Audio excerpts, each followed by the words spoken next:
తెలుగు రాష్ట్రాల్లో జల వివాదాలు పరిష్కరించేందుకు ఢిల్లీలో ఇవాళ కేంద్ర జలశక్తి శాఖ మంత్రి పాటిల్ ఆధ్వర్యంలో కీలక భేటీ జరగనుంది.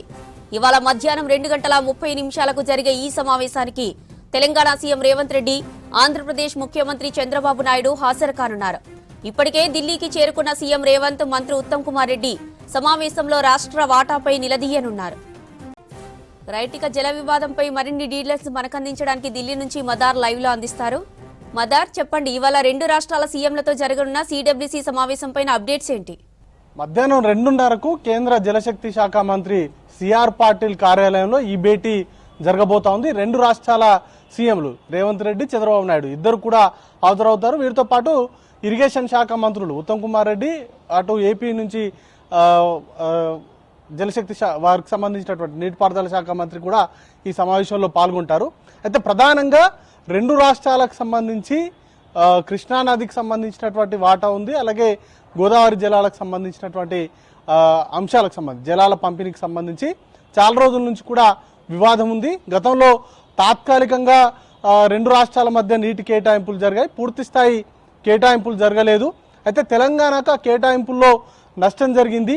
నదీ పరివాహక ప్రాంతం తెలంగాణలోనే ఎక్కువ భూభాగం ఉన్నప్పటికీ అందుకు తగ్గట్టుగా నీటి కేటాయింపులు జరగలేదు. అలాగే ఉమ్మడి ఆంధ్రప్రదేశ్ ఉన్నప్పుడు అప్పుడు కేటాయించినటువంటి నీళ్లనే రెండు రాష్ట్రాలకు పంపిణీ చేశారు. అది కూడా తెలంగాణకు చాలా తక్కువ టీఎంసీల నీళ్ళని అనేది కూడా కేటాయించినటువంటి సిచ్యువేషన్ ఉంది. వీటన్నింటి విషయంలో పూర్తి స్థాయిలో రెండు రాష్ట్రాలకు సమానంగా, లేకపోతే తెలంగాణ అవసరాలకు అనుగుణంగా నీటి కేటాయింపులు జరపాలంటూ కూడా తెలంగాణ డిమాండ్ చేస్తూ ఉంది.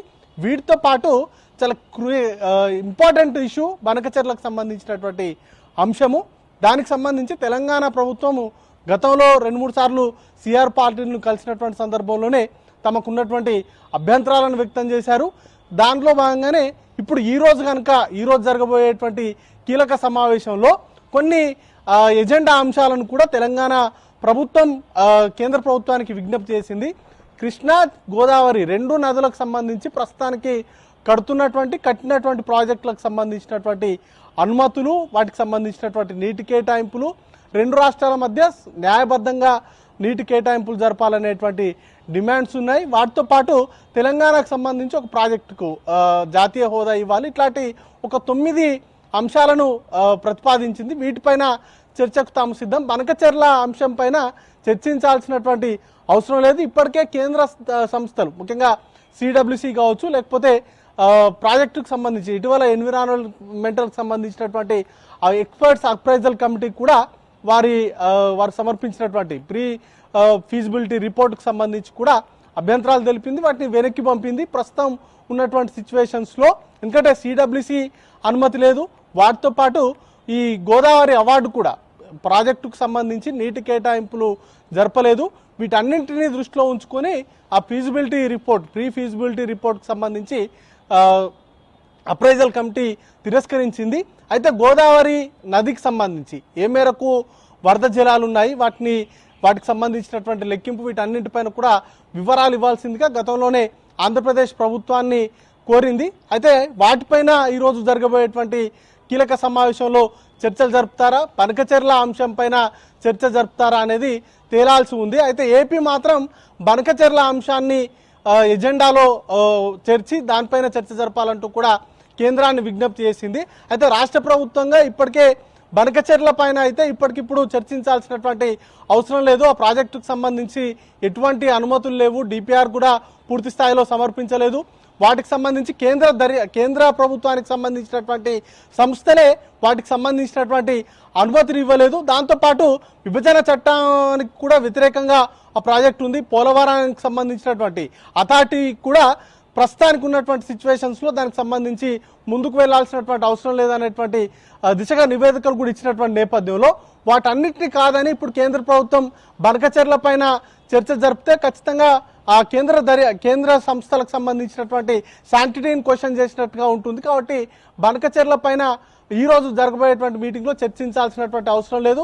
ఉమ్మడి రెండు తెలుగు రాష్ట్రాలకు సంబంధించి ప్రస్తుతానికి అపరిష్కృతంగా ఉన్నటువంటి నీటి జల పంపిణీకి సంబంధించినటువంటి అంశాలపైన కావచ్చు, అలాగే ప్రస్తుతానికి కడుతున్నటువంటి ప్రాజెక్టులకు సంబంధించినటువంటి అనుమతులపైన చర్చించాలంటూ కూడా తెలంగాణ ప్రభుత్వం డిమాండ్ చేస్తూ ఉంది. ఒకవేళ బనకచెర్ల అంశాన్నే ప్రధానంగా తీసుకొని చర్చ కనుక చేసినట్లయితే తెలంగాణ ప్రభుత్వం వాకౌట్ చేసేటువంటి అవకాశం కూడా ఉన్నట్టుగా చర్చ నడుస్తూ ఉంది. చూడాల్సి ఉంటుంది.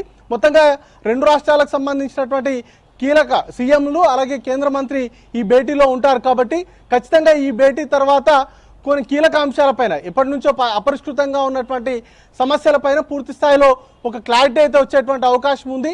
అయితే నీటి జల కేటాయింపులకు సంబంధించి గతంలో తాత్కాలికంగా ఒప్పందాలు చేసుకున్నారు. వాటికి సంబంధించి పూర్తి స్థాయిలో రివ్యూ కావచ్చు, వీటన్నింటిపైన కూడా తెలంగాణ ప్రభుత్వం పట్టుబడతా ఉంది. ఒకవేళ బనకచెర్ల అంశమే ప్రధానంగా చర్చ జరిగినట్లయితే ఖచ్చితంగా వాకౌట్ చేసేటువంటి అవకాశాలు చాలా స్పష్టంగా కనబడుతున్నాయి. ఇంకా సాయంత్రం 6 గంటలకు కూడా ఒక క్రూషియల్ ప్రెస్ కాన్ఫరెన్స్ ని కూడా తెలంగాణ ప్రభుత్వం ఏర్పాటు చేసింది. సీఎం అలాగే ఉత్తమ్ కుమార్ రెడ్డి ఇద్దరు కూడా ఈ ప్రెస్ కాన్ఫరెన్స్ లో మాట్లాడతారు. ఖచ్చితంగా తెలంగాణ ప్రభుత్వానికి సంబంధించి బనకచెర్ల ప్రాజెక్టుతో వచ్చేటువంటి నష్టాలు కావచ్చు, మొత్తంగా నీటి కేటాయింపులకు సంబంధించి తెలంగాణ ప్రభుత్వం అవలంబిస్తున్నటువంటి విధానాలు కావచ్చు, వీటన్నింటిపైన కూడా ఆ ప్రెస్ కాన్ఫరెన్స్ లోనే బ్రీఫ్ చేసేటువంటి అవకాశాలు ఉన్నాయి. ఇక 2:30 నుంచి సుమారు 4 గంటలు అంటే గంటన్నర పాటు కూడా ఈ భేటీ జరిగేటువంటి అవకాశాలు ఉన్నాయి. జ్యోతి.